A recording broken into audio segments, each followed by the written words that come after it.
Welcome back to Streamline Entertainment. I hope everyone's having a great Sunday morning.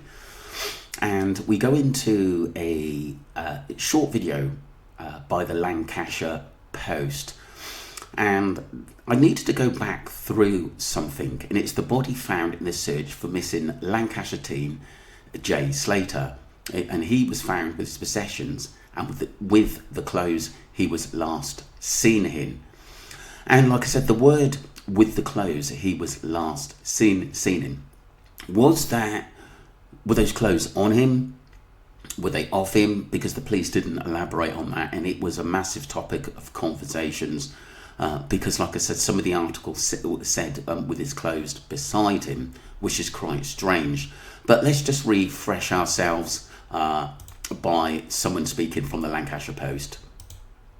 Hello, my name is Sam Quine, East Lancashire reporter for the Lancashire Post, and I'm here in Oswestwhistle after a body was found in the search for missing Jay Slater.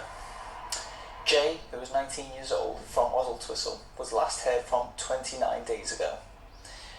As he told a friend, he planned to walk back to his accommodation in Tenerife after missing a bus, a journey expected to take 11 hours on foot. This was during a call to his friend Lucy May at around 8:15 a.m. on the 16th of June, where he told her that he was lost, needed a drink of water and had only 1% left on his phone. He has not been seen or heard from since. Searches have been ongoing in the area of his last known location in the days since his disappearance. Jay's family have endured a barrage of insensitive comments and conspiracy theories during the search for the apprentice bricklayer, but supporters have donated over £50,000 to a GoFundMe set up to help the hunt for the teenager. On Sunday, Jay's mother, Debbie Duncan, said the family were desperate to find their beautiful boy in a statement released through British Overseas Missing Persons charity LBT Global. Yet today, in a widely reported statement, Spanish police said a body has been found in the Masca area by the Civil Guard's Mountain Rescue Team. The village of Masca, which is a steep, rocky area including ravines, trails and paths, is near Jay Slater's last known location that pinged from his phone. The statement said the evidence suggested the remains were those of Jay Slater, and that a possible cause of death could have been an accidental fall in the rocky area.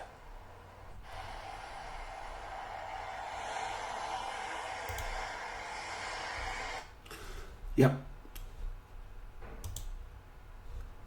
So that was that, people. And one thing we've got to say, which obviously worried me about that, was there's Jay there, that brilliant, beautiful picture of him there with a big smile on his face. It's just a shame. And like I said, sometimes I think some of the articles that have come out, they're quite conflicting, and I do believe that the Guardia Civil basically know a lot more in sometimes what information they gave to the tabloid, so to not exaggerate the case. I think some of the questions I've got is, when they said his possessions, did they find another phone?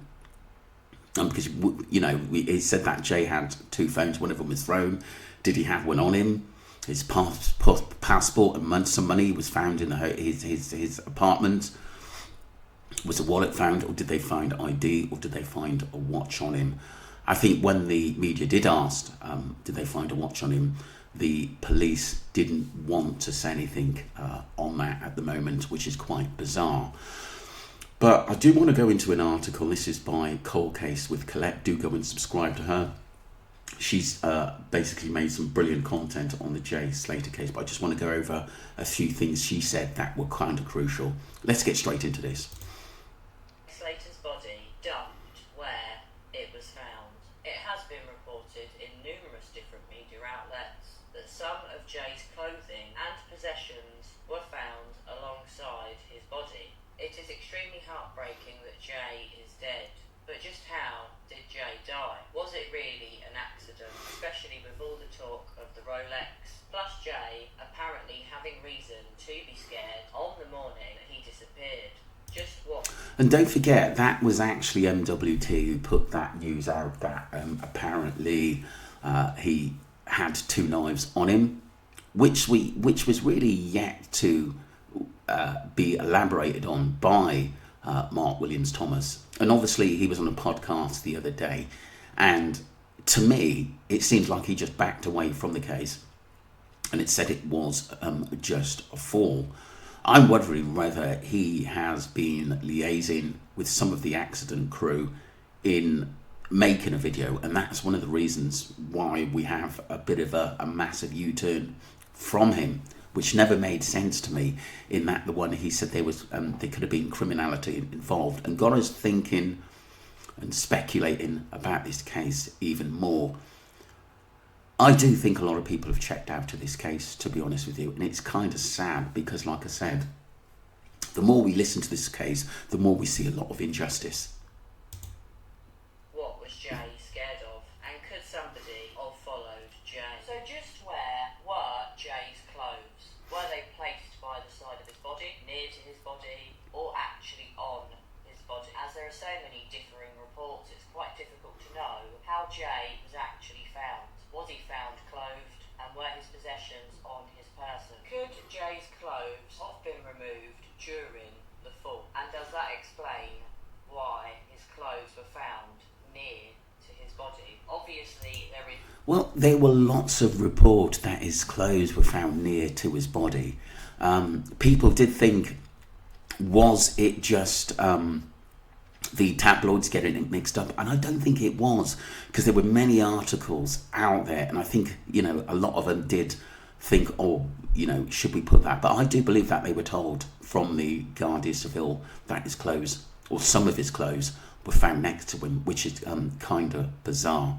It really, really is. And people did say, did he take his clothes off? Because he was dehydrated. I don't think he was ever there alive, to be honest with you, to even get that far, which is bizarre. And once again, his dad had turned round and said he doesn't think there's no way he could actually do that walk, and it's BS. It's a rational explanation for everything. But when I first heard this, I did wonder, could Jay have been pushed to his death, or was Jay's body thrown into that ravine when he was already dead? I do find that rather unlikely, but somebody following Jay and pushing him to his death is still, in my mind, a possibility. I will be very interested to see if indeed it is revealed exactly where Jay's clothes were and his possessions, because if they were placed by the side of his body, red flags are flying, something stinks, I smell a rat, and I'm not sure that Jay Slater's death was an accident. Was Jay... Thanks. That was Cold Case with Colette. Thank you, basically, for following the Jay Slater case. But there's a lot of questions about this information, a lot of questions. And the Guardia Civil really should have given at least the media those answers to give to the public at the end of the day. I do believe that the government behind it in Spain has, how can I say, sort of given us tidbits of information about Jay. I think, looking at this case all these months later, and it's going to be a year next month, basically, that Jay went missing, it's so sad that we haven't got the answers. And I think a lot of it is that they don't want to ruin the reputation of Tenerife.